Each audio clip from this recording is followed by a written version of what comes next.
Θέλω να ευχαριστήσω θερμά. Είναι κοντά μας το μέλος της Κεντρικής Επιτροπής του ΣΥΡΙΖΑ. Μέλος του Αγροτικού Τμήματος του ΣΥΡΙΖΑ.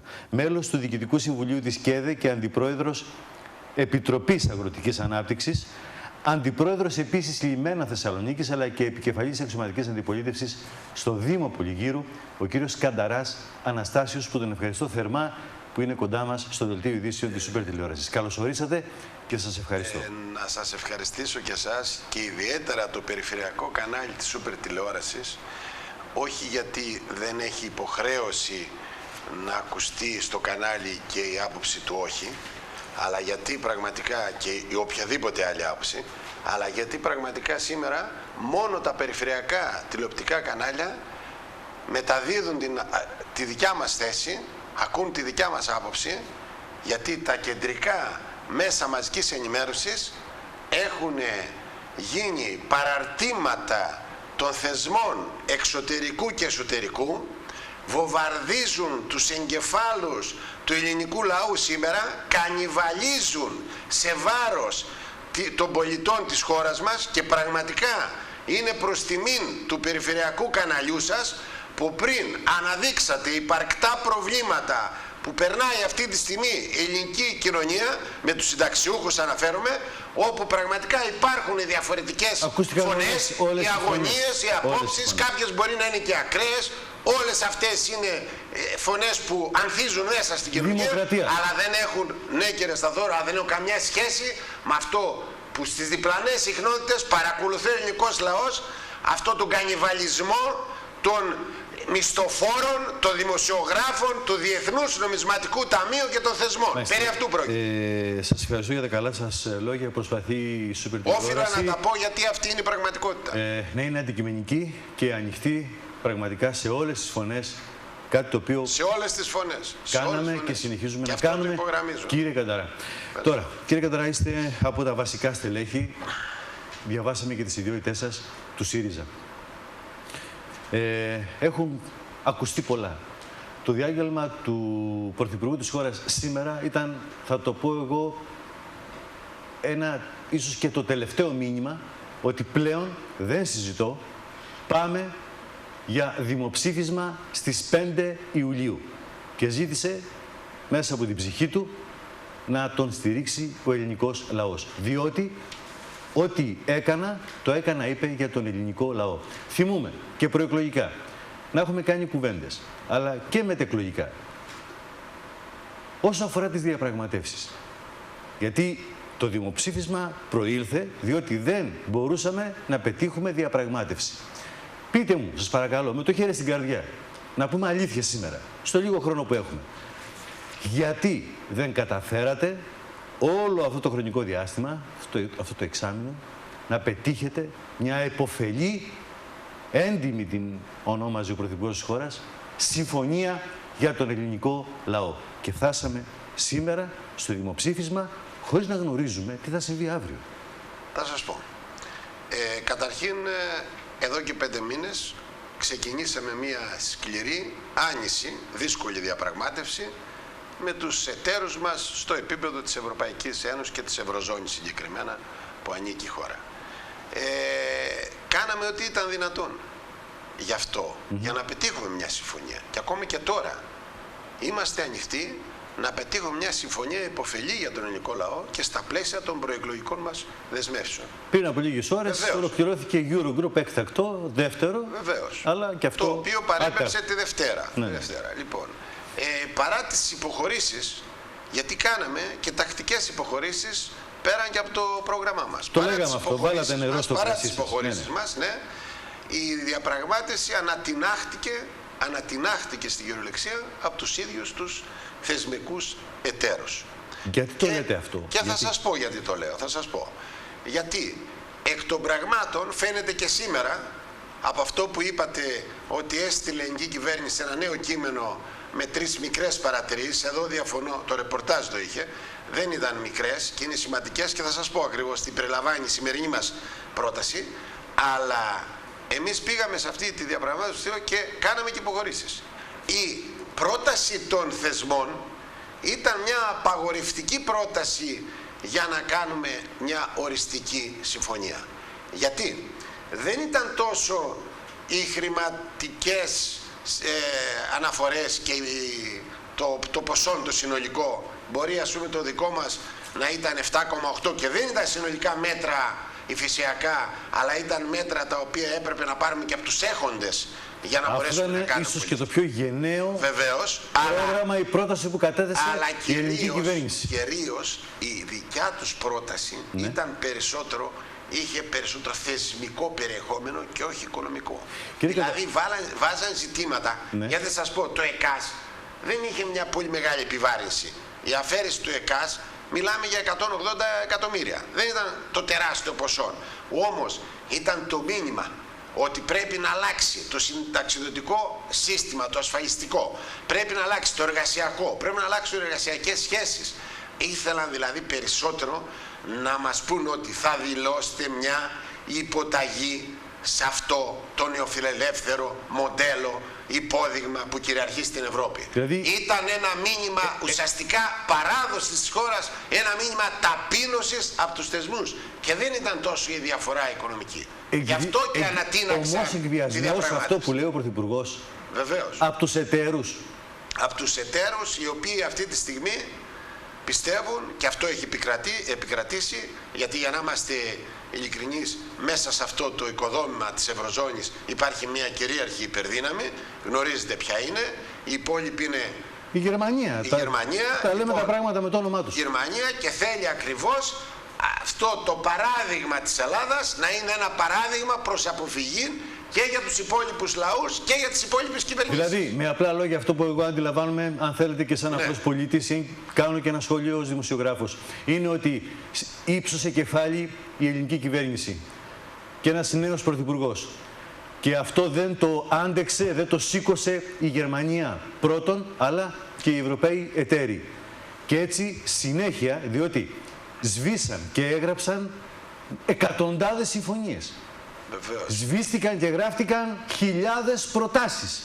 Συνέχεια ανέβαζαν περισσότερο τον πύχη. Αν κάνω λάθος, θέλω να με διαψεύσετε. Έτσι ακριβώς. Άρα λοιπόν η ρήξη, γιατί ήρθε ρήξη, αυτή τη πότε ήρθε και σε ποιο σημείο? Ναι, η ρήξη ήρθε από τη στιγμή, πριν από λίγες ημέρες. Στιγμή που οι εταίροι μας που είπε ότι δεν πάει άλλο ο Πρωθυπουργός. Μας στείλανε αυτό εδώ το τηλεσίγραφο. Οι θεσμοί μας στείλανε το τηλεσίγραφο. Να το υπογραμμίσουμε. Το οποίο, τελεσίγραφο, που σημαίνει ότι το υπογράφεται. Ναι, το οποίο εκ των υστέρων, όταν η ελληνική κυβέρνηση προκάλεσε το δημοψήφισμα, μας είπαν ότι αυτό δεν υπάρχει. Δεν υπάρχει. Και το δημοψήφισμα που κάνετε είναι χωρίς αντικείμενο. Όταν άρχιζαν να βομβαρδίζουν τα επικοινωνιακά στούκας, και ιδιαίτερα από τη μέρα που έκλεισαν οι τράπεζες και πίστεψαν οι θεσμοί του εξωτερικού και εσωτερικού ότι το ναι μπορεί να επικρατήσει, ήρθε η κυρία Μέρκελ και λέει περιμένετε να γίνει το δημοψήφισμα και μετά θα κάνουμε διαπραγμάτευση τη Δευτέρα.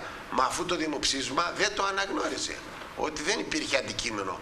Τώρα αναγνωρίζει το δημοψήφισμα, αλλά έχει κάνει ένα σοβαρό λάθος. Δεν έχει απέναντί της η κυρία Μέρκελ μόνο ένα 40χρονο πρωθυπουργό. Δεν έχει απέναντί της ένα νεανικό σχετικά κόμμα, οργανωτικά αδύνατο κόμμα, γιατί δεν έχει προϊστορία ο ΣΥΡΙΖΑ σε αυτή την πολιτική. Μάλιστα. Αλλά έχει απέναντί της ένα λαό που έχει μια ιστορική διαδρομή και ένα DNA που σε αυτό έχουν χάσει πάρα πολύ πριν από την κυρία Μέρκελ. Γι' αυτό νομίζω ότι η Κυριακή θα είναι μια ιστορική μέρα, εφόσον ο ελληνικός λαός, και αυτό πιστεύουμε εμείς, θα δώσει ένα υπερπλειοψηφικό όχι στο όχι στην πρόταση των δανειστών, και τότε θα αλλάξουν τα δεδομένα και στην Ελλάδα και στην Ευρώπη και θα αλλάξει η ροή των πραγμάτων. Εξάλλου, αυτό μας είπε πριν από λίγο και ο κύριος Σόιμπλε στο Eurogroup το σημερινό, ότι οτιδήποτε θα το συζητήσουμε από Δευτέρα. Άρα ο ελληνικός λαός πρέπει να αποφασίσει. Τη Δευτέρα θέλει μια Ελλάδα όρθια που να διαπραγματεύεται μια προοπτική, το μέλλον. Για θέλει μια Ελλάδα τελειωμένη όπως ήταν. Γιατί η Ελλάδα δεν τέλειωσε αυτές τις μέρες. Όπως είπαν και κάποιοι τηλεθεατές, πολίτες που πήγανε να εισπράξουν ότι η Ελλάδα σήμερα πληρώνει πληρώνει τις αμαρτίες δεκαετιών, πληρώνει όλους αυτούς που ήταν στα σκάνδαλα με το δημόσιο χρήμα, με τις Siemens, με το λαθρεμπόριο, περί αυτών των πολιτικών πρόκειται, οι οποίοι τώρα νόμιζαν, ήρθαν τα γερμανικά στούκας να τους υποστηρίξουν και να πάρουν κεφάλι για να ξαναβάλουν κάτω τον ελληνικό λαό. Είναι γελασμένοι. Ο ελληνικός λαός θα μιλήσει και θα μιλήσει πολύ δυνατά την Κυριακή, με ένα δυνατό όχι. Άρα λοιπόν με απλά λόγια, το έχει πει και ο Πρωθυπουργός. Εγώ το θέτω έμεσα σε εσάς. Για να έρθω μετά στην ουσία του δημοψηφίσματος την ερχόμενη Κυριακή. Και ποιο είναι το διακύβευμα. Κύριε Κανταρά, θέλουν οι Ευρωπαίοι εταίροι, να το πω απλά, ή η Γερμανία, έναν δοτό πρωθυπουργό. Μια κυβέρνηση την οποία να υποτάσσουν και να κάνει ό,τι ζητούν αυτοί οι λίγοι. Θέλουν. Και στο εξωτερικό, και στην Ευρώπη δηλαδή, σε διεθνές αλλά και σε ελληνικό επίπεδο. Ναι, αυτό είναι το... Αυτό είναι το συμπέρασμα δηλαδή. Εγώ αυτό καταλαβαίνω. Βεβαίως, θέλουν ένα δοτό. Και τους ήρθε αγκάθι ο κύριος Τσίπρας. Είχαν πάει οι τρεις θεσμικοί εταίροι του εσωτερικού, ο κύριος Σαμαράς, η κυρία Γεννηματά και ο κύριος Θεοδωράκης, είχαν πάει τις τελευταίες μέρες και εγκαταστάθηκαν στις Βρυξέλλες, γιατί περίμεναν ότι θα καταρρεύσει η κυβέρνηση, ότι θα παραδοθεί ο Αλέξης Τσίπρας όπως παραδόθηκαν οι προηγούμενοι πρωθυπουργοί, όπως ο Γεώργιος Ανδρέα Παπανδρέου, που ξαφνικά ξύπνησε κι αυτός από το σκοτάδι και ήρθε να μιλήσει ότι πρέπει να στηρίξουμε την Ευρώπη, λες και εμείς είμαστε κατά της Ευρώπης. Λοιπόν, αυτοί ήταν εκεί και περίμεναν με τη βοήθεια των θεσμών να τελειώσουν τον εκλεγμένο πρωθυπουργό της χώρας και να βάλουν ένα δοτό. Αυτό πρόκειται. Αλλά πολύ πιο χειρότερο από αυτό, αγαπητοί κύριε Σταθώρο, δεν θέλουν μόνο ένα δοτό πρωθυπουργό, θέλουν και ένα λαό. Είναι βαρύ αυτό που θέλουν και ένα λαό που να λέει ναι σε όλα. Και γι' αυτό τα δίνουν όλα για την Κυριακή. Να βγάλουν ένα αποτέλεσμα για να πούν ότι δεν υπάρχουν πολιτικοί, γιατί υπάρχουν και πολιτικοί εδώ μειοδότες, υπάρχουν και πολιτικοί μειοδότες, αλλά κυρίως θέλουν να τσαλαπατήσουν ένα λαό και να πούνε ότι και αυτός ο λαός λέει ναι σε όλα. Και εδώ θα πέσουν. Είναι δυνατόν, κύριε Κανταρά, δεν μπορεί, το λέγαμε και συνεχίζουμε να το λέμε, πνιγόμασταν, δεν μπορούσαμε να ανασάνουμε. Πόσο άλλο πίεση ή πόσο άλλα σκληρά μέτρα μπορούσε να δεχθεί ο απλός Έλληνας πολίτης. Πώς είναι δυνατόν, από πού, πώς θα πλήρωνε την αύξηση του ρεύματος, πώς θα δεχόταν και άλλη μείωση σε μισθό, σε σύνταξη.